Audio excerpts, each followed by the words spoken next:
Rheumatologist हैं doctor Sadia रियाज साहिबा, वो हमारे साथ मौजूद हैं। डॉक्टर साहिबा, बहुत शुक्रिया आपके वक्त का। आप ये कहिएगा कि मौसम सरमा में जोड़ों और हड्डियों में दर्द क्यों होता है? सबसे पहले तो बुनियादी सवाल ही है।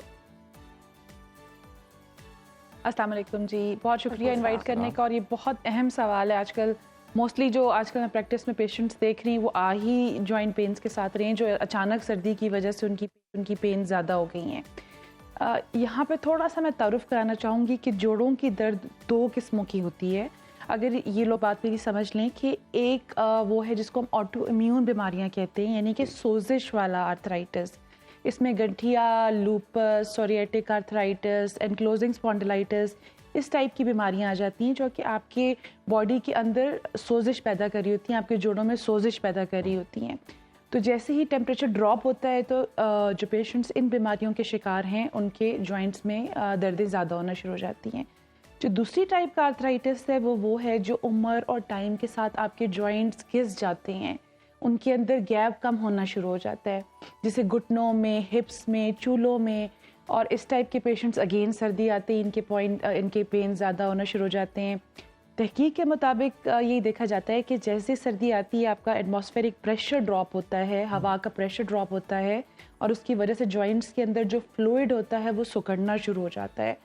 तो ये बड़ा ज़रूरी है जी कि ऐसे पेशेंट्स जो कि आर्थराइटिस के मर्ज़ में मुब्तला हैं, यानी कि जोड़ों और हड्डियों के मर्ज़ में मुब्तला हैं, वो सर्दियाँ आने से पहले ही अपनी एहतियाती तदाबीर जो है उसको इख्तियार करना शुरू कर दें। मैं डॉक्टर साहब यही सवाल आपसे पूछने लगी थी कि ये जिन लोगों को ये मसाइल हैं, एक तो वो इससे कैसे बच सकते हैं सर्दियाँ आने से पहले ही, वो अपने आप को सर्दियों से पहले ही वो अपने आप को तैयार कर लें कि ये चीज़ें हमने नहीं करनी।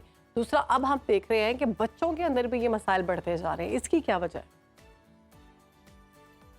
जी बिल्कुल, सर फहरिस्त तो देखें हमारी विटामिन डी डेफिशिएंसी जो कि हमारे यहाँ बहुत कॉमन है, बच्चों में, बूढ़ों में, बुजुर्गों में, हर लिहाज से ये कॉमन है। इसको इम्प्रूव किया जाए, विटामिन डी डेफिशिएंसी, जो मैं आपको बताने जा रही हूँ कि इसके रीजंस क्या हैं कि क्यों सर्दियों में पेन ज़्यादा होती है।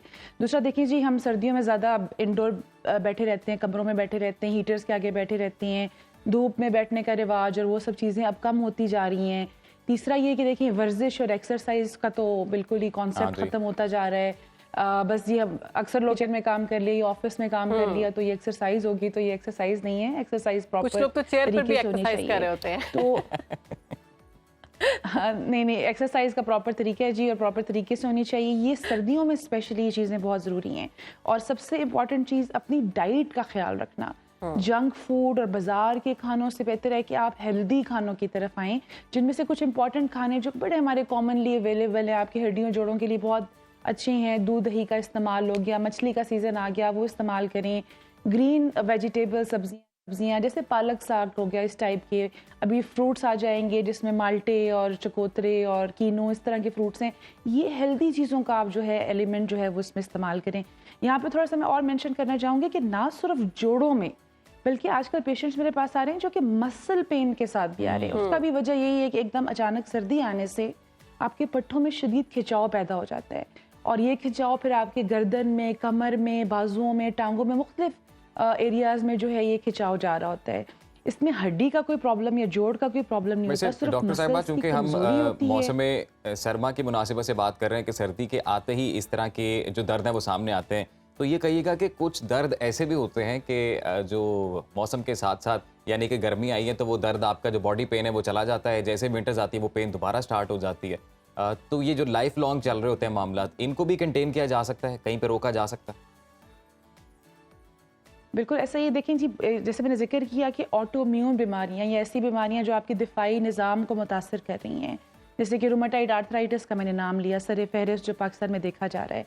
ये सर्दियां आते ही बीमारियां तेज़ होना शुरू हो जाती हैं, और इससे इन पेशेंट जो इन बीमारियों में मुब्तला है उनको चाहिए कि उससे पहले अपनी मेडिसिन का ख्याल रखें, बिल्कुल दवाइयों में कोई चेंजेस ना करें, कोई दवाई छोड़ें नहीं, अपने डॉक्टर के मशवरे के बगैर किसी भी दवाई में कोई तब्दीली ना करें।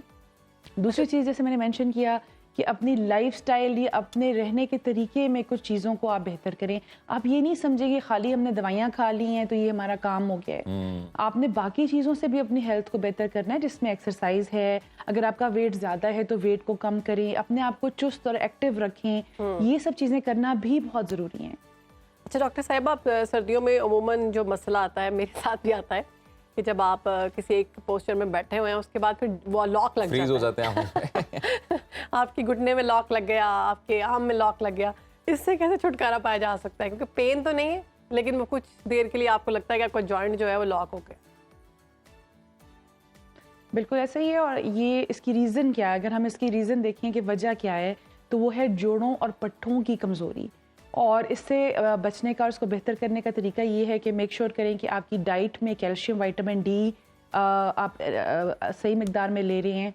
अगर आपको लगता है कि आपको विटामिन डी की डेफिशिएंसी है तो आप उसका चेक करवाएं और उसको प्रॉपर्ली डॉक्टर से ट्रीट करवाएं। और अगेन तीसरी बात ये आ गई कि चूँकि हम सारा वक्त बैठे रहते हैं और ऑफिस के चलने फिरने का काम कम है, तो कोशिश करें कि अपनी लाइफ में एक्सरसाइज, वॉक, इन चीज़ों को शामिल लेके आएँ। और खुदा न खास्ता अगर आपके प्रॉब्लम्स ज़्यादा हो जाते हैं, कोई पेन्स बढ़ जाती हैं आपके पट्ठों में, जोड़ों में, तो बजाय इसके कि कोई देसी टोटके और व्हाट्सएप डॉक्टर और ये सब करने से ऑयल मिलते हैं, वो एक दफ़ा लगाने से आपका दर्द जो है वो ख़त्म हो जाता है। बिल्कुल जी, मैंने बहुत कॉम्प्लिकेटेड पेशेंट्स भी देखे हैं जो इसे टोटके और कुछ हर्बल और कीमी टोटके करके मेरे पास आते हैं, जिससे उनके किडनी या लिवर ख़राब हो चुका होता है। तो प्लीज़ इस तरह के कोई तजर्बे अपने बॉडी के साथ ना करें। आपकी बॉडी काफ़ी कीमती है और इसके लिए जितनी हेल्दी एक्टिविटीज़ में आप अपने आप को एंगेज कर सकते हैं आप वो करें। डॉक्टर साहब, आप साथ साथ हमारे व्यूअर्स को ये भी बताइएगा कि ऐसे कौन से सोर्सेज हैं जहां से नेचुरल वे में आप विटामिन डी ले सकते हैं? कैल्शियम, बिल्कुल मैंने जैसे जिक्र किया कि डाइट में हम बात कर रहे हैं, दूध, दही, डेयरी प्रोडक्ट्स का इस्तेमाल है, मछली और गोश्त का इस्तेमाल है, वेजिटेबल्स में ग्रीन वेजिटेबल्स का मैंने जिक्र किया। लेकिन मोस्ट ऑफ द टाइम ख़ासतौर पे ख़वातीन और बच्चों की जिस हम बात कर रहे थे, डाइट से हमारे आजकल की खुराक में विटामिन डी पूरा नहीं हो रहा होता, तो हमें विटामिन डी का कोर्स करना पड़ता है। लेकिन प्लीज़ वो ना करें कि ख़ुद से जाके दुकान से कोई विटामिन डी के कैप्सूल्स ले लिए और खा लिए। आप प्रॉपरली पहले इसको चेक करवाएं, अपने डॉक्टर से मशवरा करें और उसके बाद कितनी डोज में खाना है, कितना खाना है वो खाएं। तो डॉक्टर साहब, इस चीज़ के लिए लोग विटामिन्स भी लेते हैं क्योंकि हमारी जो ग़िज़ाएं हैं वो प्रॉपर अब हमें उस तरह से चीज़ें फराहम नहीं करी हमारी बॉडी को। अगर दूध की बात की जाए तो दूध भी हमारे यहाँ बताया जाता है कि जो केमिकल से भरा हुआ हमें दूध दिया जा रहा है, तो विटामिन्स ले सकते हैं हम? विटामिन्स ले सकते हैं, लेकिन सेल्फ मेडिकेशन या खुद से कोई दवाइयाँ लेने से मैं डिस्करेज करूँगी। अगेन मैं अपने पेशेंट्स को भी ये बात कहती हूँ कि जो पैसे आपने दवाइयों पे खर्च करने हैं, बजाय उसके वही पैसे आप जो है अपनी खुराक के ऊपर खर्च कर लें। और अपनी खुराक में आप पिज़्ज़े, बर्गर और इधर उधर की चीज़ों की बजाय आप हेल्दी फ्रूट्स और वेजिटेबल्स, यही तो मुश्किल है हमारे लिए, हमारी न्यू जनरेशन के लिए बड़ा मुश्किल है ये जंक फूड को छोड़ना। ये एक हैबिट है जिसको छोड़ना पड़ेगा। लेकिन अगर मैं समराइज़ करती जाऊँ कि सर्दियों के मौसम में आपने अपने जोड़ों का ख्याल रखना है, ख़ासतौर पे आर्थराइटिस के जो पेशेंट्स हैं, कोशिश करें कि वो जोड़ों को गर्म रखें, जैसे कि दस्ताने पहने, जराबें पहने, थोड़ी बहुत चहलकदमी, एक्सरसाइज, वॉक बेशक घर के अंदर ज़रूर करें। तीसरी चीज़ ये कि अमूमन देखा जाता है कि सर्दियों में वेट बढ़ जाता है, अपना वेट नहीं बढ़ने दें। इसके लिए आपने अपनी डाइट का भी ख्याल रखना है, जिसमें चीनी, चिकनाई, मीठा, इन चीज़ों से परहेज़ करना है और थोड़ी बहुत एक्सरसाइज को शामिल करना है। और खुदा न खास्ता कोई प्रॉब्लम अगर आपके सामने आ रही है तो बैठ के इंतज़ार नहीं करते रहना, आपने फ़ौरन एक क्वालिफाइड डॉक्टर से उसका इलाज करवाना है। ठीक है, बहुत शुक्रिया डॉक्टर साहिबा, आपने बड़ी ही इंफॉर्मेटिव जो है वो शेयर की हैं। आप कहीं भी हो, वक्त कोई भी हो, बाखबर रहिए दुनिया के हालात व वाक़यात से। अभी सब्सक्राइब कीजिए सुनो न्यूज़ के YouTube चैनल को और क्लिक करें बेल आइकन को, ताकि आप हमेशा बाखबर रह सकें।